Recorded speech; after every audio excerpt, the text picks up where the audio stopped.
Alrighty, hi everybody, welcome. Thanks for hopping on to this video.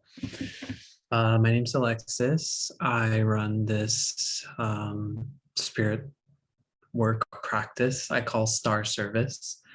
And I want to talk today about the class that I have starting next week on May 10th called Energy Embodied, which is a 6-week energy body hygiene, cultivation, and clearing skills intensive that will happen live on Zoom starting next week. So before I do that, I want to start by how I've learned to open energetic containers when we're meeting non-locally. Comes directly out of these teachings that I've been training to teach over the past handful of years.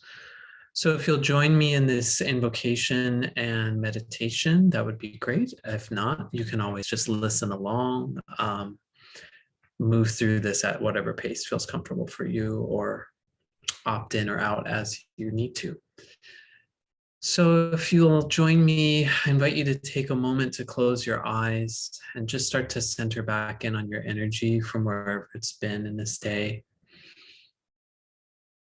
And you can use your breath as a gentle magnet to just draw you, and really the biggest sense of what you contain, whether that's thoughts, emotions, energy, physical presence, consciousness, etc., spirit, all those aspects of you, let them be gently magnetized back into your body, into this present moment by your breath.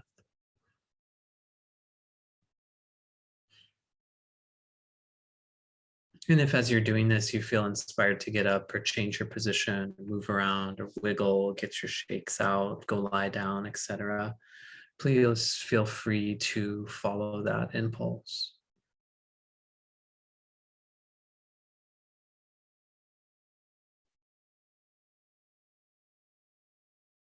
And just notice the sort of charm bracelet of your head and your heart center and your belly as the three major centers in terms of your body's way of organizing itself, whether we're talking about weight or energy or nerve plexes, etc.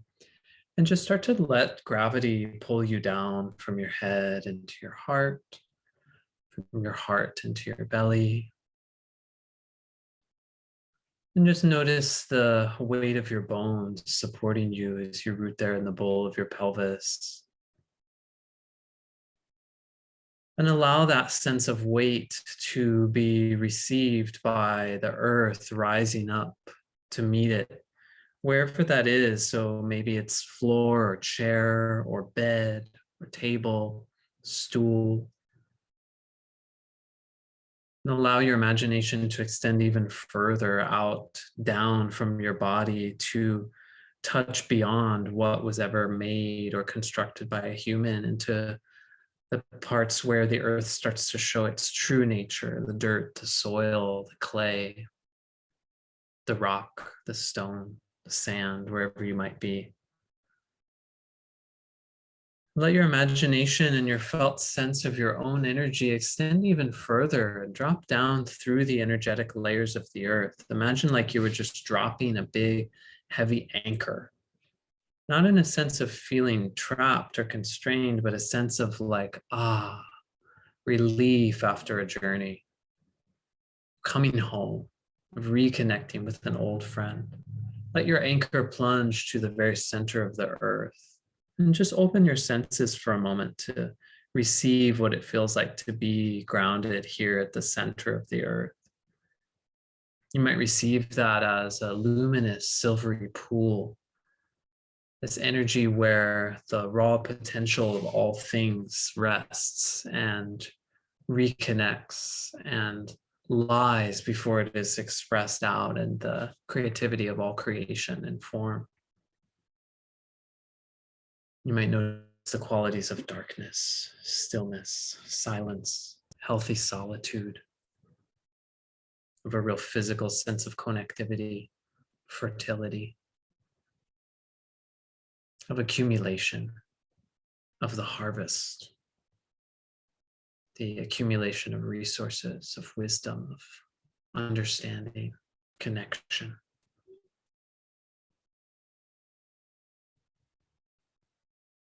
And then just allowing that energy to rise up into your body like a geyser. Let it pour up through that line of your anchoring that you dropped, which we can call our grounding cord.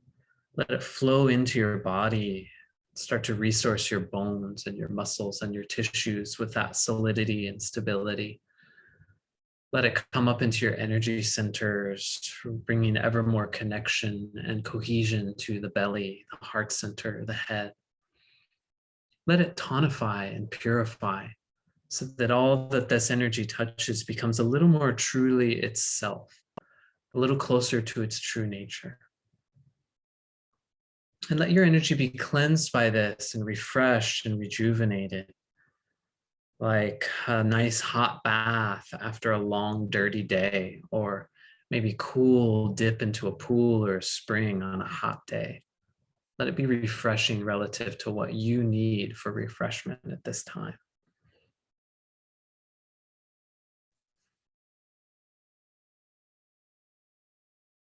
And then expand your awareness out as we start to build a container to move into together for this call. I call out to the ancestors, to those who lived and died well, who met the challenges of their times and innovated and brought everything good and true and beautiful in each of our ancestral lines, both mine and anyone who will listen to this call at any time. I call out to you, good, true, and beautiful, true ancestral helping spirits, luminous ones, ancient grandfathers and grandmothers and grandparents of all gender and creed and stripe and texture. And I ask you to be here with us and hold us well, to circle round and cultivate a container that we can sit within for the duration of this short call, so that we can receive and be supported in receiving information that may be challenging, that may be nourishing in a way that is unfamiliar to us, that may be exciting and delightful and also uncomfortable.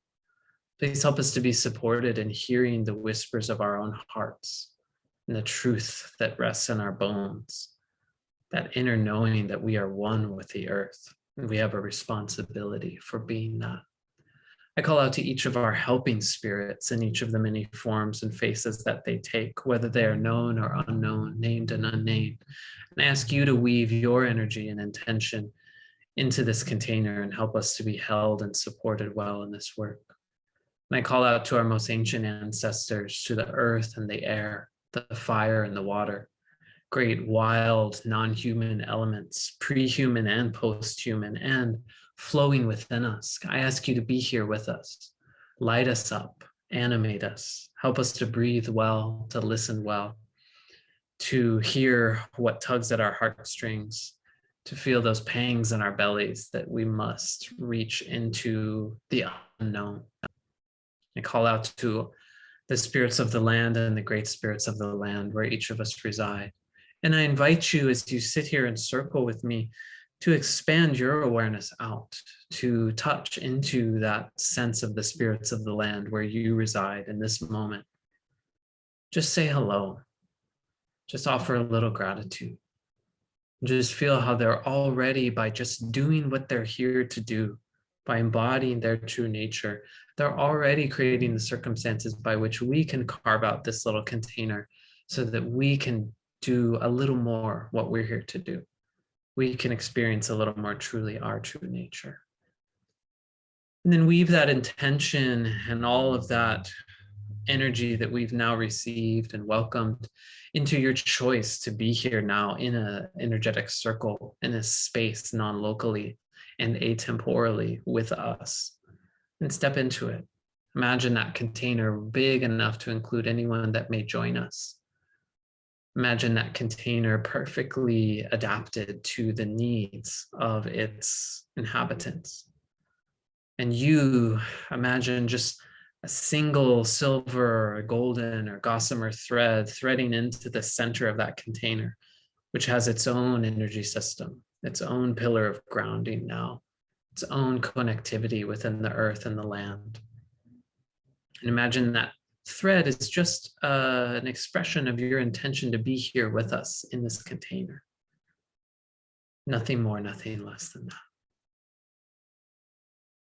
May what needs to be said be said. May what needs to be heard be heard. And may these proceedings go forth in a way that is good and true and beautiful for all life.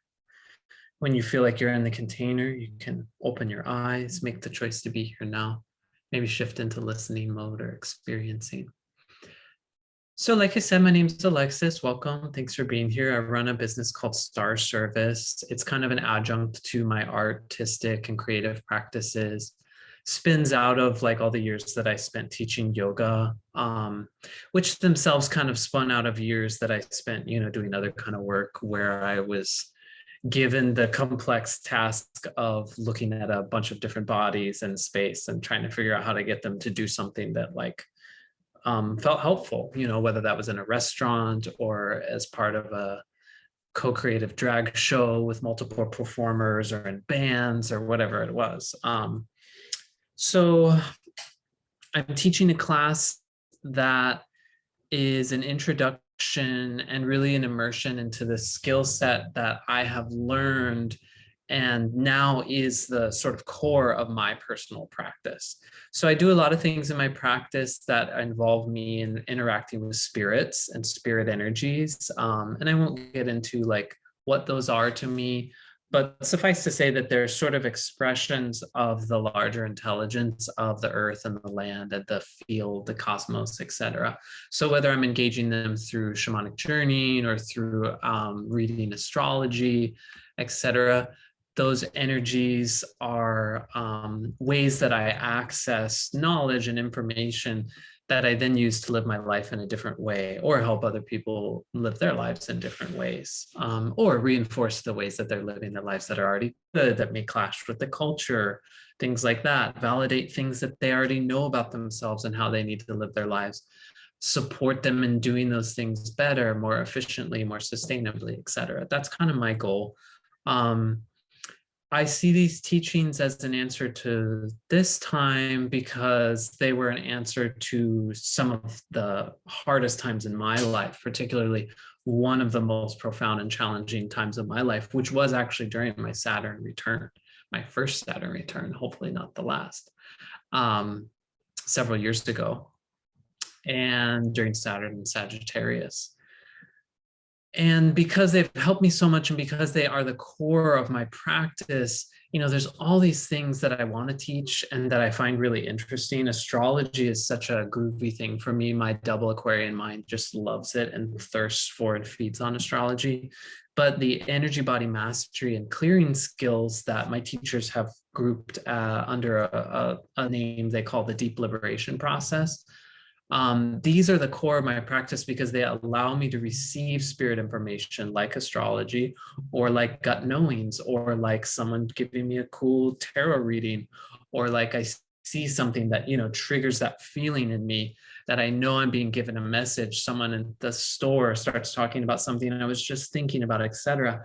And it allows me to receive those messages in a way that they don't get all pulled sideways or thrown off or warped or mutated around my own inner biases or baggage or trauma or whatever, my own stuff, because we all have stuff, however we want to language it.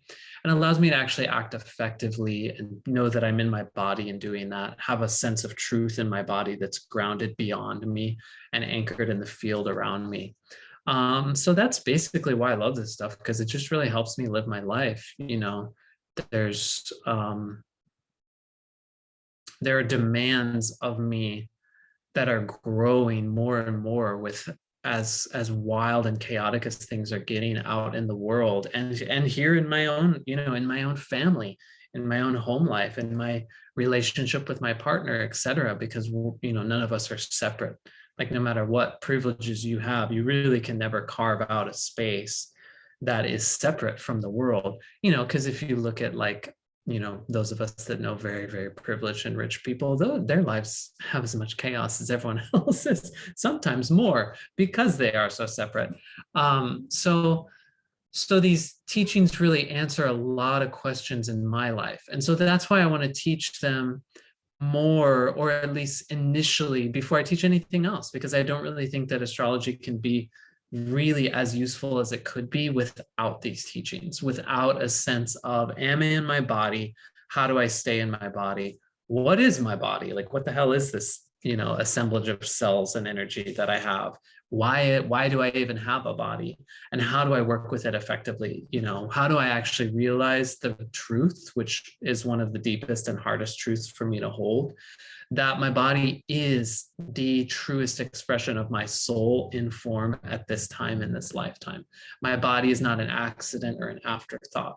My body is not a but. It's not like my beautiful, radiant spirit and this really clunky, awkward, lanky, prone to inflammation and depression body that I have. It's like all of those things are aspects of how my body is either clashing with what I'm doing to it or for it, how I'm serving it, or how it's interacting with the environment.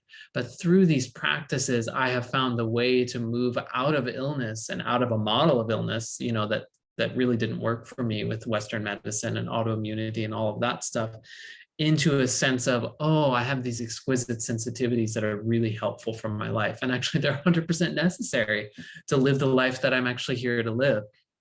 I have these exquisite sensitivities that give me so much information about my environment relative to how it relates to me living my soul, living the truth of who I am, receiving what I'm trying to do, which is receive a dream from the earth of a better future for my culture, for my people, for myself, my family, etc., and manifest that with my actions. How to see those actions clearly instead of through the bias of either, like shame and guilt, or self-judgment, or, overconfidence, self-aggrandizement, narcissism, etc. I have both of those polarities active in my issues at times. So these teachings are super vital for that. How to keep the energy body clear and clean, how to maintain it through hygiene and also cultivate it so I have the energy that I need for the day. And then how to actually move into where the deeper patternings from childhood and from early life got stuck and are actually warping the expression of my energies, my choice, my will, my sovereignty, my autonomous sense of myself as someone who can make my own choices, and actually address those unmet needs in a way that allows them to be cleared, reintegrated, and contribute to ever greater wholeness and truthfulness in my expression of myself, so that I can actually just be the channel that I'm here to be. And not everyone's meant to be a spiritual channeler, right? But I do consider most things to be some aspect of channeling. This is just my way of thinking of it. Artists, writers, musicians, that's pretty obvious, right? We're not just pulling things out of the morass of our minds. There's this ineffable and good art and good, creative work that is a collaboration with me and something a little bigger than me, whether it's just the accumulation of my experiences in the world, or my sense of like the larger intelligence or God or spirit or whatever you want to call it, or you want to be really secular about it and you want to talk about art as a response from a self-organizing system, cybernetics theory and stuff like that. All of that, all those mappings work. But I also think that other ways, if you're a teacher, if you are someone who wants to litigate on behalf of underserved populations, if you are someone that wants to create inventions, that wants to help figure out the dilemmas around renewable energy storage. If there's a million things that are needed by the world right now, as many, there are 8 billion really, there's as many as there are people on the planet right now. And I think of all of those things as in some way responsive, as in some way in relationship with the field. And if we don't really have a clarity of inner and outer relationship, then a lot of our responsivity is going to get thrown off. Think of people that that are doing the thing that they're here to do, and doing it maybe in a way that actually seems just a little off. It's just, think of people that are brilliant. I mean, I think of this in a really exorbitant example as, people like these billionaire tech innovators like Elon Musk or Jeff Bezos or some of these bozos, but they're really good at what they do, right? They're really good at making money, getting companies to do things that have never quite been done before, or repackaging old ideas in new ways, et cetera. We can talk all we want about who's really, the driving innovation behind these companies. But the point is, these people are doing something and they do have power, but they're doing it in a way that's totally deficient for all of life, that it's actually really destructive. So I think of all of us as in some form a version of that. I don't think any of us are free of the excesses and ills of our culture at this time, no matter how much we want to consider ourselves maybe like victims or marginalized people or this or that, which all of those may be true. But I think we all have that installment of my gifts can only be expressed in this particular way, whether it's in this martyry way, like I express and I express, I express my gifts, and all I do is mutual aid until I'm just empty and I have no energy left to think about like how I could do this a little more efficiently, how I could scale out my mutual aid so it's not just limited to the people that I could cook with my two hands, that kind of thing. Or we may be blocked and we may just be giving our gifts to the machine. We may just be a banker, a lawyer, and we're just plugging away, doing it right, making money. We may have tons of money, we may have tons of resources, but we still feel that sense of like real unfulfillment, like the vacuousness of a life like that. We might kind of be in between. We might be trying to live our gifts, but we can't make it through a day without working with some external kind of addictive pattern in order to stimulate us. We've got the stimulants, we've got the depressants, we've got the, it's like I stimulate myself with caffeine and whatever else, and blue screen time to get me through the day. And then I come home and I'm so wired that I have to, use the screen to check out of my body and get through the rest of the night and actually manage to maybe get some sleep if I can. There's all these ways in which this sense of I have this thing that I'm here to do that's beyond survival is getting warped by the excesses and the ills of our culture and the ways in which that stuff has been installed forcibly in our bodies. And these teachings give us a way to directly access that stuff and change it. And they also just really give a really coherent model and a simple, non-dogmatic, agnostic model for like what a body is. It's a model that works underneath all other traditions. So really anyone from any tradition or like sort of point of view to a certain degree can work with these basic principles of energy and find a scaffolding that helps them to root into something real, something below politics and society.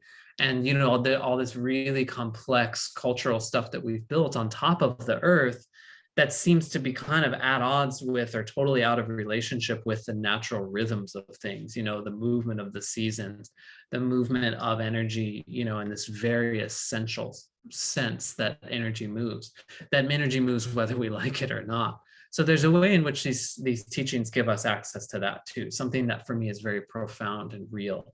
I've been reading this book about the evolution of animals and ecosystems on the Great Plains in the Western United States, or what's known as the United States, which the plains ecosystem kind of butts up to. I live in Kansas City and this is where I'm from.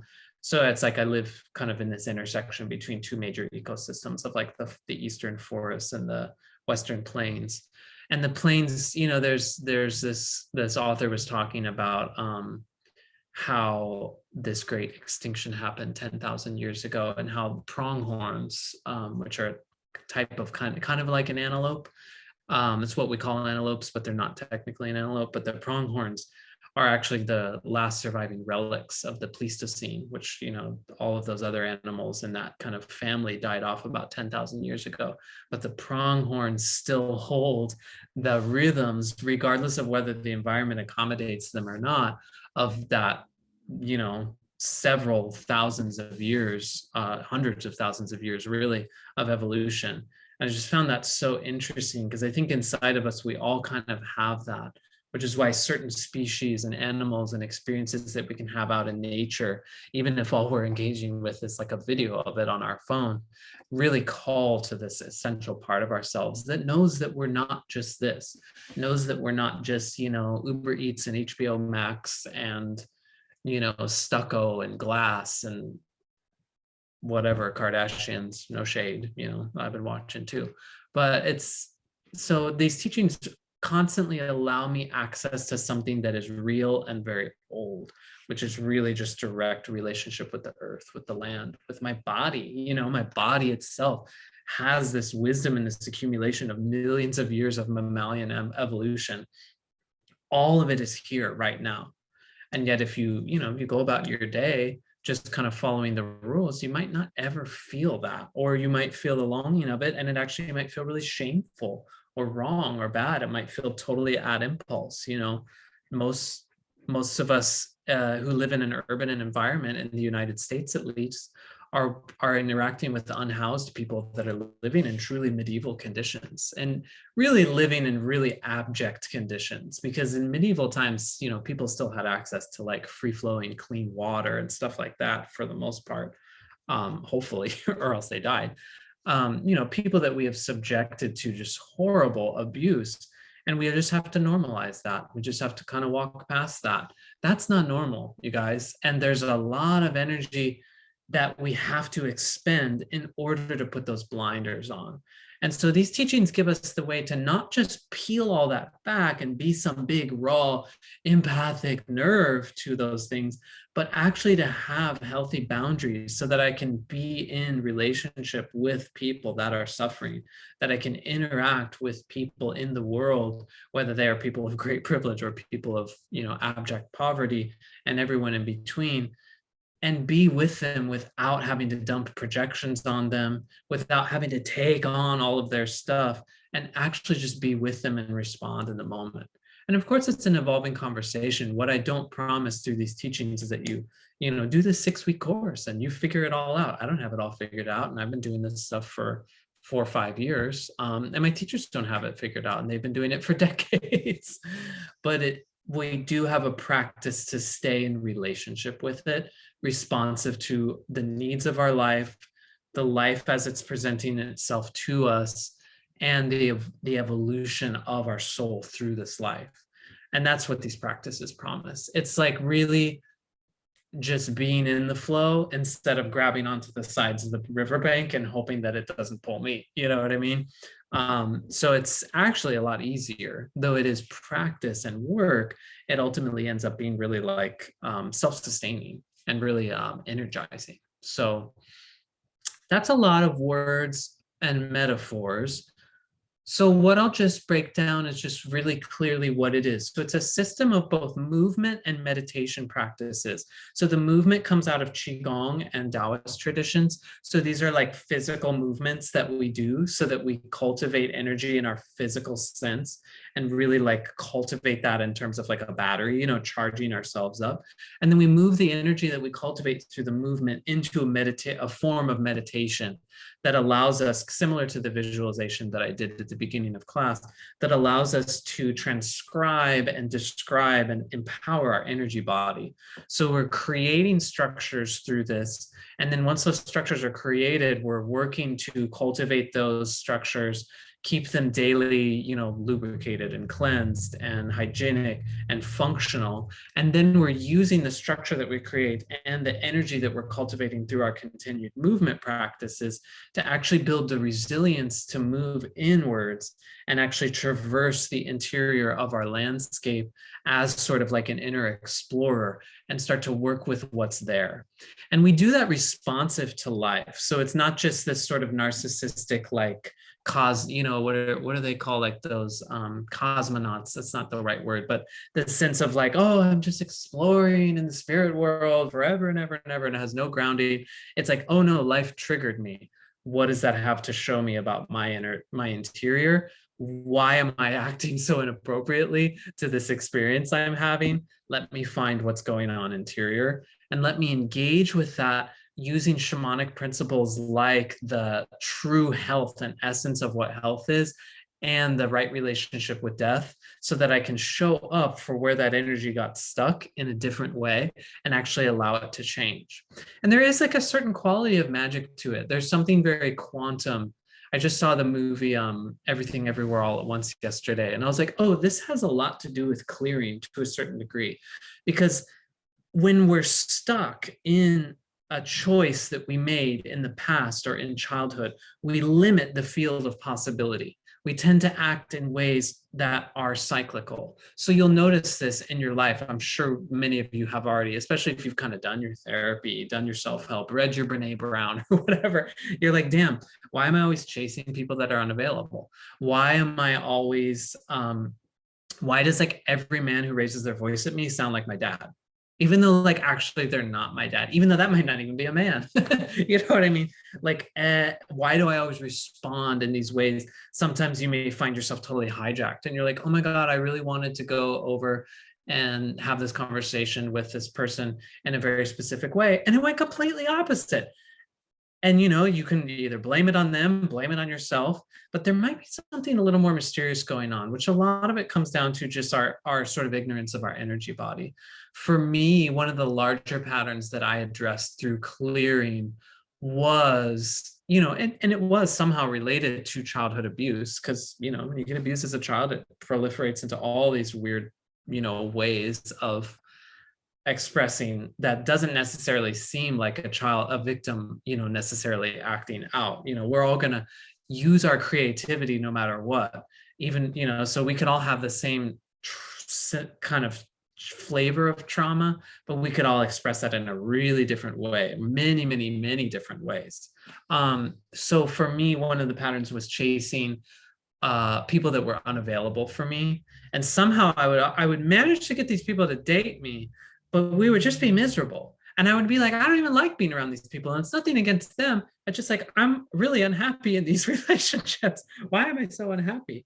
And my partner, I've known him for many years, for going on a decade. And I remember thinking, well, he's just too available. And I could not, in my stuckness in these patterns, understand that that was actually what I wanted. Meanwhile, my partner, he didn't actually feel like he was available to me at all. He saw me as a friend, so who was the crazy one here? It was me. So the call was coming from inside the house. And when I finally was able to learn to get into that stuff and see that it wasn't just that I was attracting unavailable people. It wasn't just that because I'm like a skinny, androgynous, non-binary person with all these other specifics, contemporary signifiers, that I could only attract people that weren't available to me. It wasn't just that these people were bad people because they hadn't dismantled their internalized transphobia. And it wasn't just that I was a bad person who was seeking the bad boy or whatever. It was literally that this energetically, I was choosing relationships with people like that.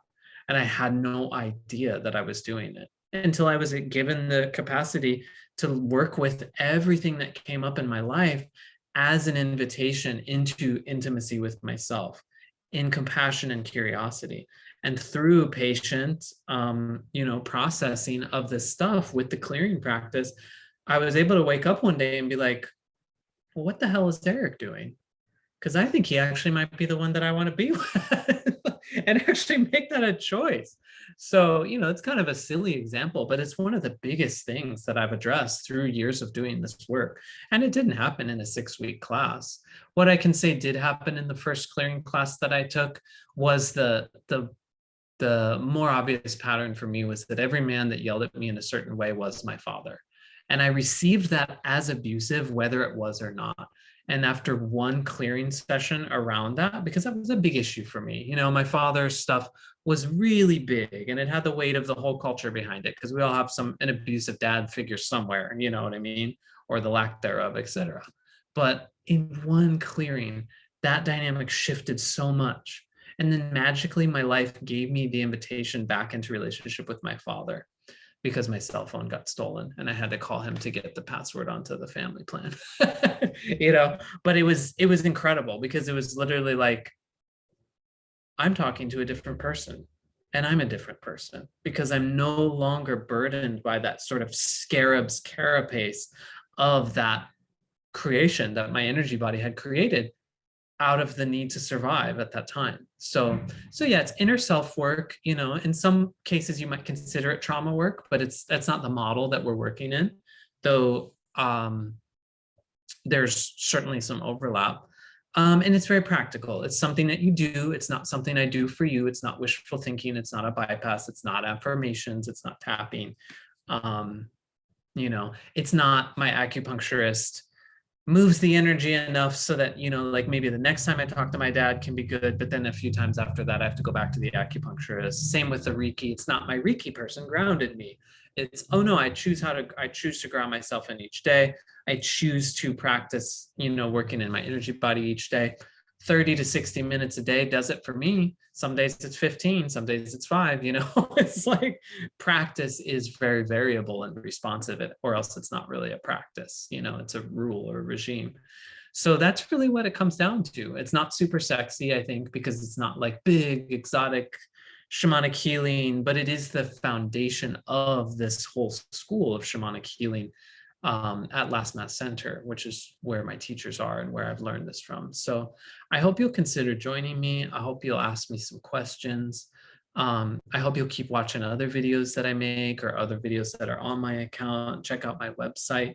If you do feel like the inroad for you is not a group class right now, but you'd rather do a small one-on-one session or a series of sessions, I have availability to do all of those via sliding scale.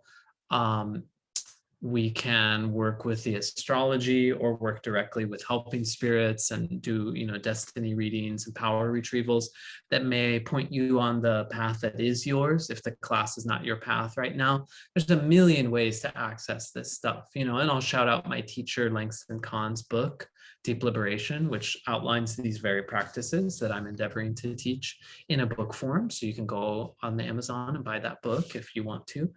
You can also take these classes from my teachers at Last Mass Center. So lastmasscenter.org is the website. I want these teachings to be available to the people that need them.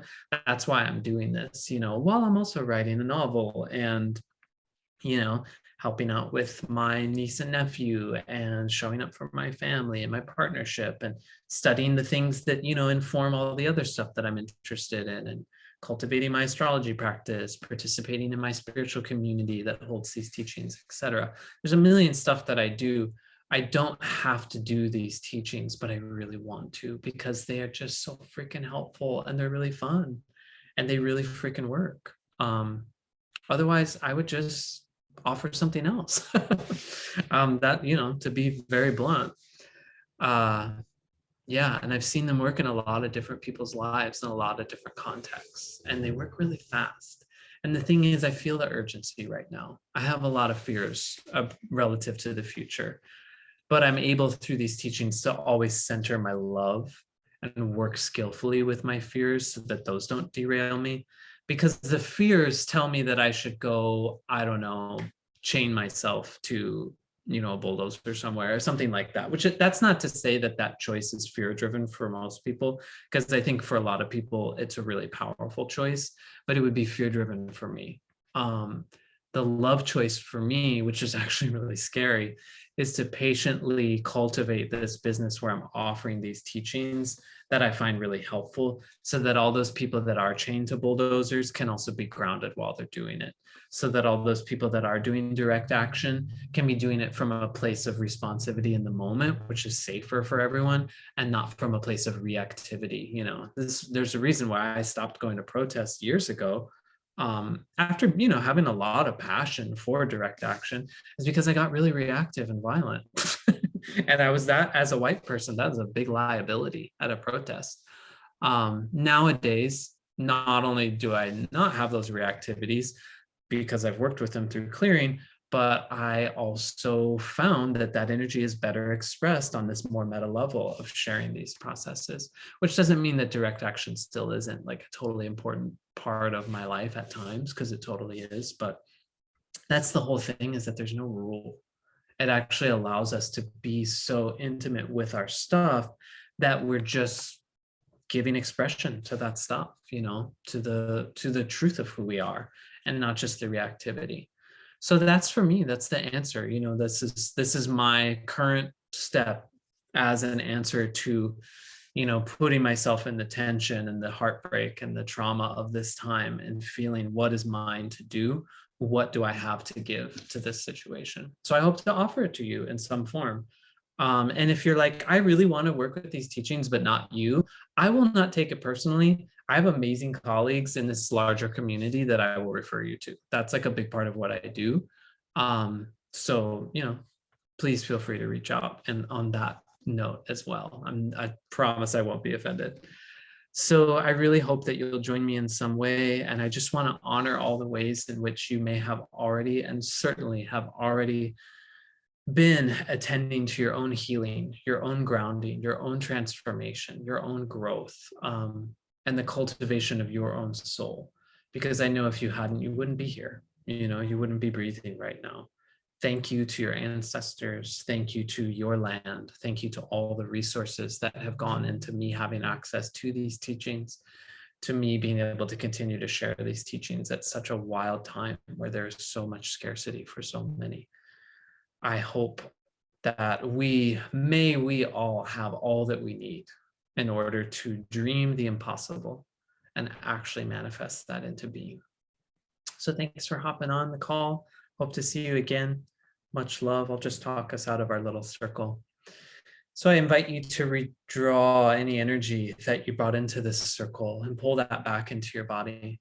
And if there's anything that you brought into this circle, I invite the circle itself and its own larger intelligence to help us to recycle any energy that does not need to come back with us. Let that be dropped down into the earth to be made into compost and blown up into a million pieces to be restored and made into something new. I formally dissolve this circle and I give so much honoring and thanks to the helping spirits and all the spirits of any direction that gathered around us, spirits below and above, spirits of the earth, the air, the fire, the water, and the heart within, to all the animals, plants, insects, and humans, spirits, and other than human energies that gathered around and worked with us, and to our ancestral helping spirits for dreaming of a better future with us in it. Thank you all so, so much. Go if you must, stay if you can. We release you with all of our love and all of our gratitude. And I invite you to step out of the circle and back into your body, move into normal consciousness. I invite you to take that grounding practice that we did briefly and move it into the rest of your day and see how it works for you. And if you want to come and do more, just shoot me an email or hop on my website. That's Alexis, ALEXIS, PENNEY, penny.com. Hope to see you. Much love.